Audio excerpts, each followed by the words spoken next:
जय माता दी, जय महाकाल। मैं राजगुरु जी महाविद्या आश्रम में आप सभी का स्वागत करता हूं।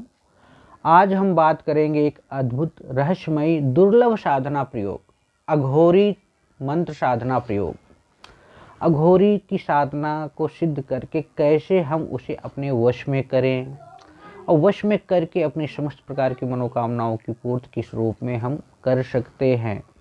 यह अघोरी एक बार साधना जब सिद्ध हो जाती है तो अघोरी की आत्मा साधक के साथ छाया के रूप में सदैव उसके साथ चलती रहती है और उसके द्वारा संपन्न की गई सभी मनोकामनाओं को वो पूरा करती है। बहुत से लोग कहते हैं कि डामर तंत्र से संबंधित साधना हमें चाहिए, या कोई मशानी है, पिचासनी है, या भूत प्रेत डाकनी शाकनी ब्रह्म पिचास जिन्नात जैसी साधनाएं लोग बार बार आग्रह करते हैं, गुरुजी ऐसी साधना हो तो मुझे बताओ। लेकिन मैं कहता हूँ कि जब इससे उचित क्लास की और उत्तम क्लास की साधना अघोरी साधना, जो भगवान शिव की ही साधना है, जिस तरह 52 भैरव 52 वीर हैं शिव के, उसी तरह भगवान शिव या महाकाल का एक अंशावतार अघोर भी है। अगर ये साधना संपन्न कर लिया जाए तो साधक अपने जीवन की समस्त उन मनोकामनाओं की सिद्धि कर सकता है, पूर्ति कर सकता है, जिससे उसने मात्र कल्पना के रूप में ही अभी तक समझा है या सोचा है। यह साधना जो मैं बता रहा हूँ बहुत ही अद्भुत है और इस सिद्ध हो जाने के बाद साधक की हर प्रकार की मनोकामनाओं की पूर्ति करता है, चाहे वो सांसारिक हो या भौतिक हो या आध्यात्मिक हो। एक बात और भी कहा जाता है तंत्र में कि जिस व्यक्ति ने अघोरी साधना संपन्न नहीं की है वह तंत्र के क्षेत्र में या अघोर के क्षेत्र में ऊंचाई पे जा ही नहीं सकता है, क्योंकि तंत्र के क्षेत्र में जितना भी मार्गदर्शन होता है गुरु के बाद आध्यात्मिक या दैविक रूप से, वो सब मात्र इस अघोरी की आत्मा के माध्यम से ही आप उसको जान सकते हो, वही आपका मार्गदर्शन कर सकती है। दूसरी बात, आप इससे अपना तो भला कर ही सकते हो, चौकी लगा के समाज का भी भला कर सकते हो। इस साधना को संपन्न कर लेने के बाद आपका दुश्मन कितना भी प्रबल क्यों ना हो, आप उसे परास्त कर सकते हो, किसी प्रकार की तंत्र बाधा को दूर कर सकते हो, किसी भी प्रकार का वशीकरण जैसा कार्य संपन्न कर सकते हैं। ये समझ लीजिए कि इस साधना से संबंधित जितनी भी साधनाएं हैं उनमें सबसे प्रबल साधना यही है। इस साधना को संपन्न कर लेने के बाद साधक भूत प्रेत डाकनी शाकनी ब्रह्म पिचार जिन्नात जैसी साधनाएं सहज ही संपन्न कर लेता है, या इस प्रकार की जो शक्तियां हैं वो साधक की सेवा में स्वतः ही हाजिर हो जाती है। और सबसे बड़ी बात है, यह एक प्रत्यक्षीकरण साधक ना है और अघोरी की आत्मा सिद्ध हो जाने के बाद साधक के साथ हर पल हर क्षण उसके साथ रहते हुए उसकी सुरक्षा भी करती है। तो यह साधना हम कैसे करें? यह साधना का विधान है कि आप किसी भी मंगलवार या शनिवार के दिन आप उसकी रात्रि को आप ये साधना संपन्न कर सकते हैं। अगर कृष्ण पक्ष की अगर हो शनिवार या मंगलवार तो अति उत्तम है। इसमें लाल आसन लगेगा, लाल आसन पर बैठकर लाल आसन पर अघोरी यंत्र को स्थापित करिए, उस पर फूल लाल फूल चढ़ा के अक्षत चढ़ा के धूप दीप दिखा के उसकी पूजन करें। याद रखिए कि अघोरी यंत्र जो है प्राण प्रतिष्ठित मंत्र सिद्ध चैतन्य संकल्पित होना बहुत जरूरी है। ये हो जाने के बाद जो मंत्र मैं आपको बता रहा हूँ मात्र उसकी 3 माला इस मंत्र का जाप आपको प्रतिदिन करना है। 11 दिन की साधना है। ये सब हो जाने के करना है। जब आप यंत्र को स्थापित कर देंगे तो अघोरी का जो भोग लगेगा वो लगेगा एक मिट्टी का कुल्हड़। मिट्टी के कुल्हड़ में शराब रख दीजिए, नमकीन रख दीजिए, चाय रख दीजिए, मिठाई रख दीजिए, सफ़ेद फूल रख दीजिए और रुद्राक्ष की माला या लाल हकीक की माला। प्राण प्रतिष्ठित होना बहुत ज़रूरी है। इतना हो जाने के बाद दीपक प्रज्वलित कर लीजिए। साधना काल में जब तक मंत्र का जाप हो तब तक दीपक जलना चाहिए, दीपक बुझना नहीं चाहिए, इतना ध्यान रखिए आप।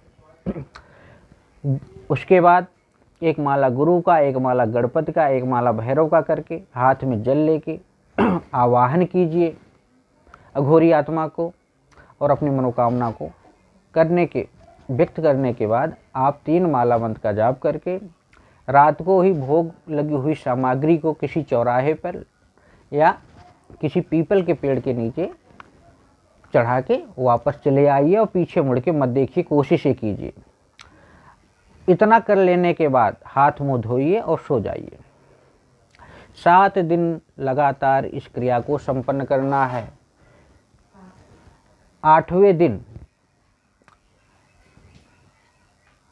आप मंत्र का जाप कीजिए और सो जाइए, लेकिन चढ़ाइए मत। आप देखेंगे कि अघोरी अपने आप ही आएगा और रोबीले या उग्र स्वर में आपसे कहेगा, बोलेगा, लेकिन उसकी बातों पे ध्यान मत दीजिए, उसके प्रश्न का उत्तर भी मत दीजिए। उसके बाद न घबराना है आपको, आप ले जाइए, फिर चढ़ा दीजिए पीपल के पेड़ के नीचे या चौराहे पे, चले आइए, हाथ मुंह धोइए, सो जाइए। फिर दोबारा ये क्रिया आपको लगातार करनी है। 11वें दिन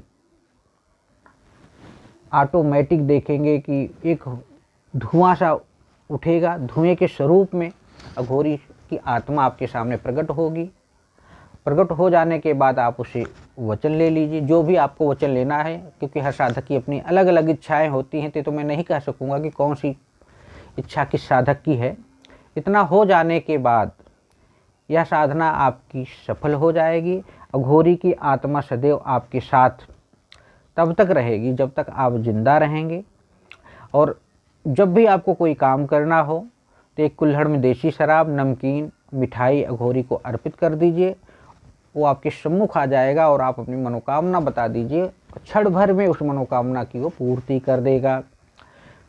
तो और कोई भी खटकर्म, कोई भी क्रिया, कोई भी इच्छा, लॉटरी है, सट्टा है, कैसे मतलब किसी भी प्रकार की क्रिया को आप उस अघोरी की आत्मा से संपन्न करा सकते हैं। यह साधना अभी गुप्त रही है, बहुत प्रचार तो बहुत हुआ है, लेकिन ये साधना बहुत कम लोगों के पास ही रही है।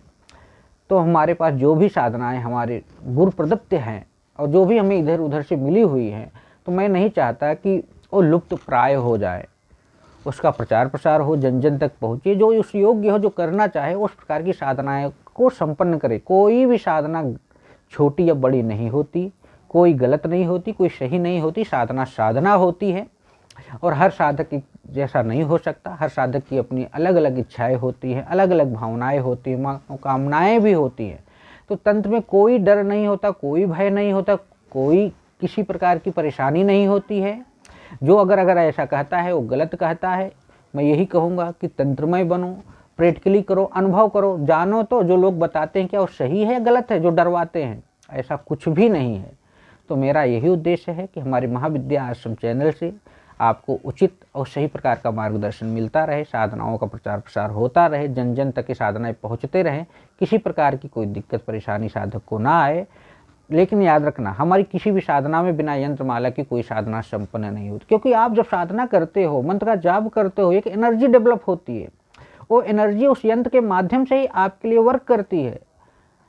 जब आप ये नहीं करोगे, मोबाइल नंबर मिल गया तो क्या आप बात कर लोगे? जब तक मोबाइल रूपी यंत्र आपके पास ना हो, मंदिर में जाओ, मूर्ति ना हो तो क्या आप पूजा कर लोगे? नहीं।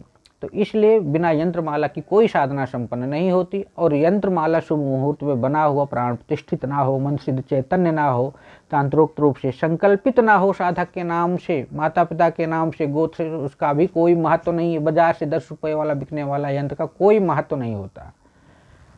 और ना ही मैं कहता हूँ कि आप मुझसे सामग्री मंगाइए, कहीं से भी आप सामग्री पाइए, लेकिन अच्छा पाइए, उचित पाइए, साधना में बनिए, आगे बढ़िए।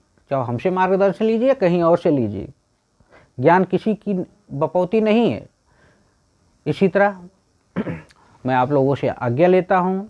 कोई दिक्कत परेशानी हो तो हमसे फ़ोन पे बात कर सकते हैं। हमारे महाविद्या आश्रम चैनल को सब्सक्राइब करें, लाइक करें, शेयर करें, जिससे कि जो भी साधनाएं, जो भी गूढ़ रहस्य, जो भी कुलातंत्र, मंत्र, महोदय या रावण संहिता से संबंधित साधनाएं मेरे पास हैं या मुझे कहीं से मिलती है, तो मैं आप तक पहुंचाता रहूं। जय माता दी, जय महाकाल।